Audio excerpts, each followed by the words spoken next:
Ramaphosa was speaking last night in an address to the nation where he also announced that the country has moved to level 3 of the national lockdown. The move comes after calls for more stricter interventions as the country finds itself in the grip of a third wave of COVID-19 infections. To get a little bit more insight into the reasoning behind the decision, we are joined by Professor Koleka Mlisana, who is the chair of the COVID-19 Ministerial Advisory Committee. Wonderful to have you on the show. Thanks very, very much for being our guest. Good morning, Leanne. Good morning to all the viewers. Thank you, and I'm glad to be here. So moving to level 3, let's just find out from you, was this a unanimous decision that was taken after the meeting from the COVID Council? Oh, well, so what we did as the Ministerial Advisory Committee, as we always do, was that we actually submitted an advisory because we obviously had seen and were quite concerned about the increasing numbers that every South African has been seeing, specifically in the past few days. And therefore, the concern was that if these numbers carry on, and what's next going to happen is that there will be a lot more cases that are going to need hospital admissions. And therefore, we are concerned whether the hospitals are going to cope with the load that actually will be brought by the increasing numbers and also ultimately deaths. And as well, we had seen that I think around the 10th or the 11th of June, we moved and we crossed over into the third wave. And when we looked specifically, at Gauteng province, the numbers are just increasing, and we are seeing that people are truly not adhering to the restrictions that have been put forward. And so we felt it was necessary, therefore, for us to put an advisory to say it looks like it is time that we went into tighter restrictions. Otherwise, we're going to end up with an overwhelming wave, and we just cannot afford that, especially against the backdrop that we really have not managed to get the vaccination up and running as we would have loved to. So, I mean, it really has. We've seen the infections climbing very much so. The president announcing over the last 7 days an average of 7,500 daily infections. Hospital admissions are 59% higher than the 14 preceding days. I'm just summarizing the numbers that were announced yesterday. And the average number of people who die from COVID each day has increased 48%. From 535 2 weeks ago to 791 in the past 2 days. So the president outlining the numbers, how dire the situation is looking at the moment. Do you think that the strict level 3 is perhaps a little bit long overdue, or do you think the timing is right? Well, I suppose, it could have been earlier. But still, it is still appropriate at this time. And in fact, I wasn't sure. I had wanted to show, a few graphs. I'm not sure if that's feasible, just so that people can actually see why there was such a concern. Yeah, and therefore, okay, so if we really can just see those, just tell me. We've got them. Leanne, so at the moment we've got the expected and actual all-cause deaths on the screen at the moment. So we've got that graph of yours that is showing. Okay, if we can move to the one that says the wave comparison, it's slide number 7. Slide number 7. So it would have. Yeah. We'll move over. Our producers are listening too, so we're controlling it on our side so the viewer does understand. We'll put that one up now. And it'll be quite interesting to see. Here we go. So this is slide number 7, confirmed SARS cases by province.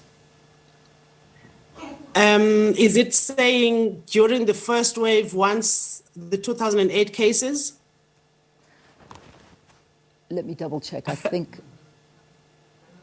No, this is the confirmed SARS-CoV-2 cases by province. Perhaps this is the 7-day moving average. So we're flicking through them to try and get to that slide you're talking about. So I know it was number 7 that you were looking for. So just bear with us, viewer. We're putting those up. That's from June 14, confirmed by province. Is that what you're looking for, the confirmed SARS-CoV-2 by province? I hear you talking about by day 14. Maybe we should just leave it. Yeah. No, All right. it's Well, not the one. let's hope that we get to But anyway, it. But talk to us about what you are seeing. I yes, think exactly. you wanted to talk from the different waves. What I really wanted to show was just the impact of this third wave, because what those graphs would have shown us is that we have taken the first wave, superimposed on the second, and we're now superimposing that onto the third wave. And it is just showing the steepness of the waves. And we know that the first wave was smaller than the second, and we don't know how far the third wave is going to go. And what I really just wanted to highlight, because there was a statement that was made by the president where he was saying, if we're looking at the trajectory in Gauteng, we're likely to reach the previous peak, the peak of the second wave in the next few days. And this is very, very true, because the numbers have just, in fact, you would see it's just a straight line that's going up. And so we are likely to actually go over the highest numbers we had seen in the second wave in Gauteng. Whereas with the other provinces, they are still at, the cases are still relatively fewer. But the whole point then of going now onto the third level is to say to all South Africans, let's go into stricter, restrictions, so that the number, the provinces that still have got controllable numbers can then harness all their, healthcare systems and resources and ensure that they don't get to higher numbers. Meanwhile, it allows us to ensure that the other public health needs for those provinces that are already on the third wave, and there's no wide competition, so that we can focus on ensuring that hospital admissions, oxygen supplies, everything else that the other countries with higher numbers are likely to require, they will have plenty of those resources. So for me, I think that is the rationale in saying, everybody, let's go on to, firmer and stricter, restrictions right now, so as to prohibit us getting into an overwhelming third wave across the whole country. Yeah, we luckily did have your graph up while you were speaking. We could see that steep rise. We did get to see it and understand visually how steep the rise is now with this third wave, and it is certainly very, very concerning. Now, there had been predictions previously that this third wave could even be more devastating than the second wave. What are your studies showing? I mean, is this how it's looking?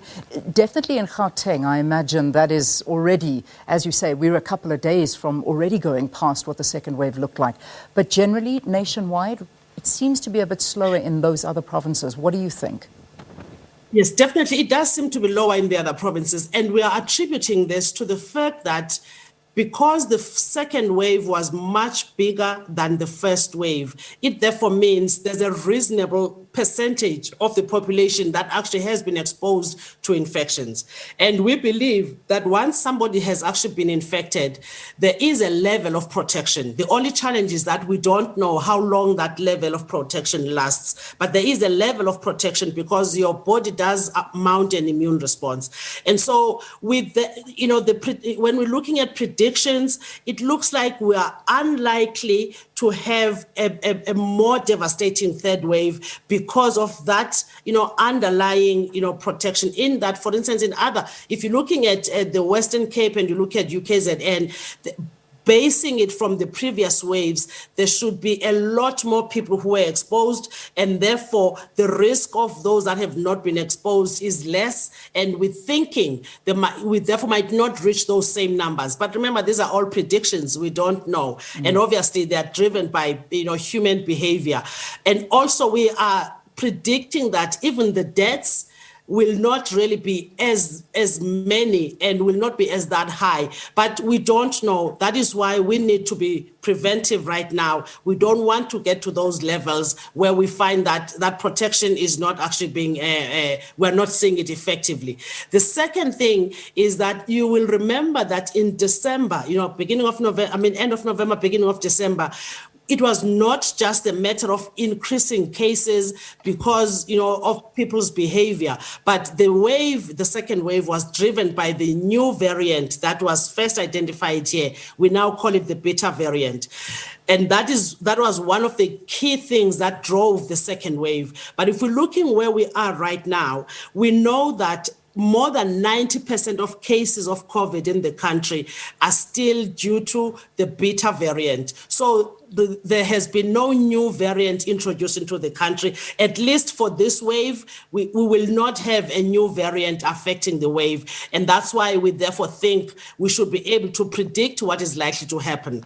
And how high and how sustained the wave is going to be, at the end of the day, it is truly just going to depend on people's behavior. Yeah, and there was a very interesting line when we spoke to our guest yesterday, and I wanted to quote him because he was saying that a wave doesn't drop out of the sky. That's not something that this infection does. A wave is moved by people. That is what causes these waves. And I understand that, and it's something that I'm hoping South Africans are also beginning to understand, is that we are moving this wave, and it is all linked to our behavior, and it's a very, very important thing we need to keep in the back of our minds.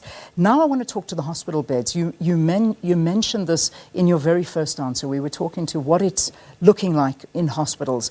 Yesterday we were hearing reports in Gauteng that beds are basically full. They're at capacity. And I mean, I've even known of personal friends that couldn't find hospital beds, and they've been transported from Johannesburg to Heidelberg because that was the closest place they could find a hospital bed. Others are being told to leave because they just need that bed. It's a dire situation in this province.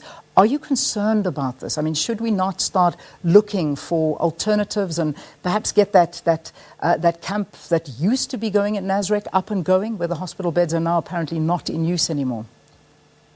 Exactly, Leon. You actually are raising a critical point, and we have raised this because everybody knows, once there are more cases, then there are going to be more admissions. And so really what we were saying in our advisory is that we need to just make sure, in fact, the provincial departments of health, they need to just make sure that they've got their resurgence plans up and running.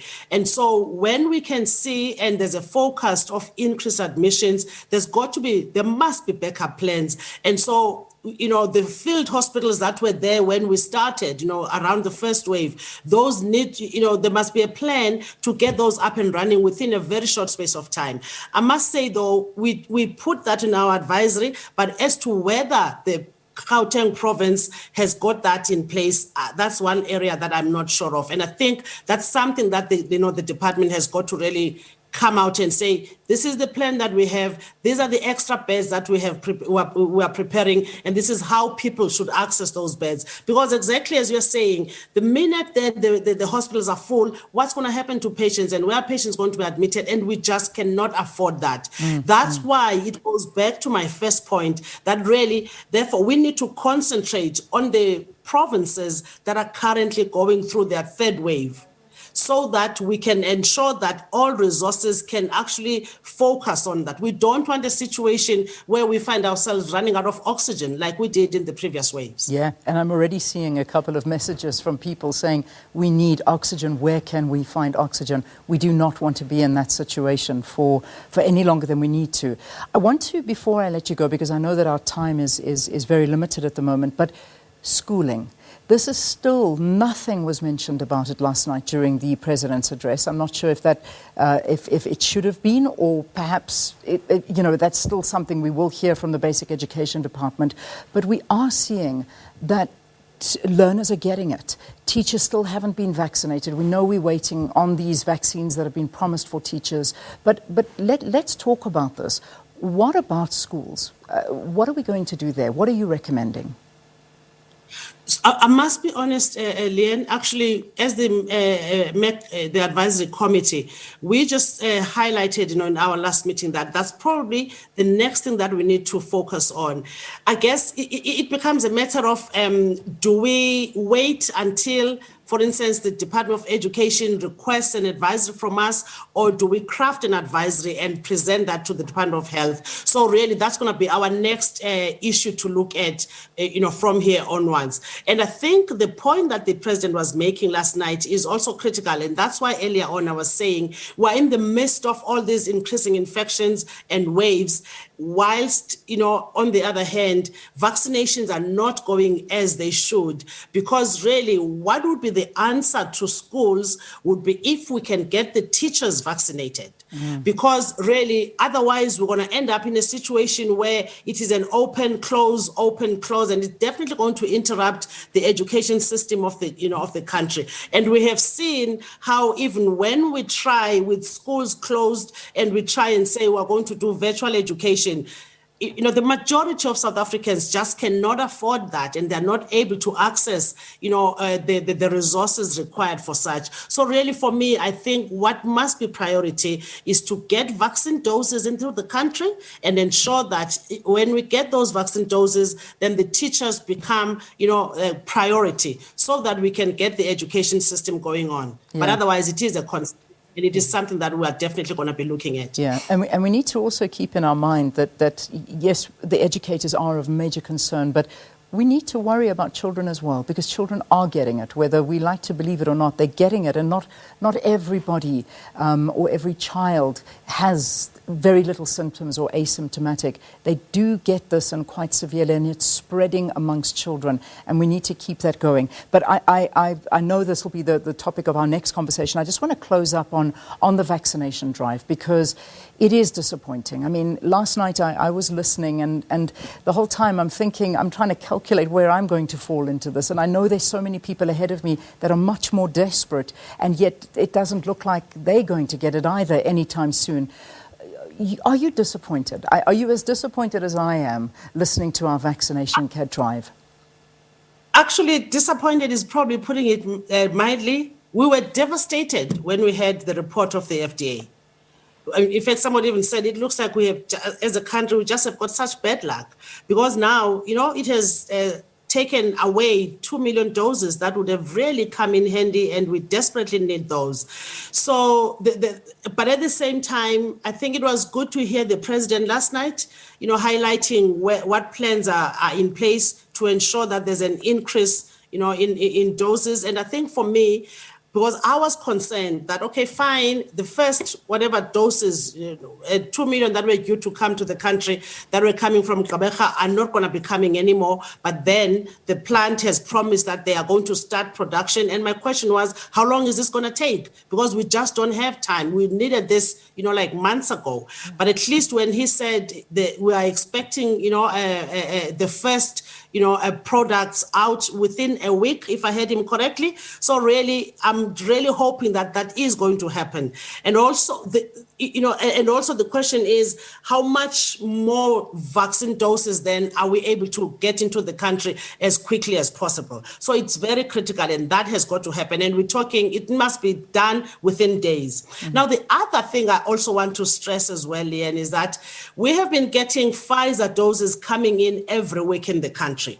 And really, I would like to know, are we able as the country, is the department able to use all of that as we should? Because the last thing to do is where we are finding that we want more doses to come in, but even with the little that we have, we're not able to make sure that, we complete that. So if we're doing 80 to 90,000 vaccinations a day, does that then add up to the number of doses that are coming in? And I really would like us to keep check on that and ensure that whatever comes in, it is getting used efficiently without much wastage. It actually gets into people's arms. That's what I would like to see. Indeed, Professor. Thanks very much for talking to us and raising these issues. Very important conversation. Professor Koleka Mlisana.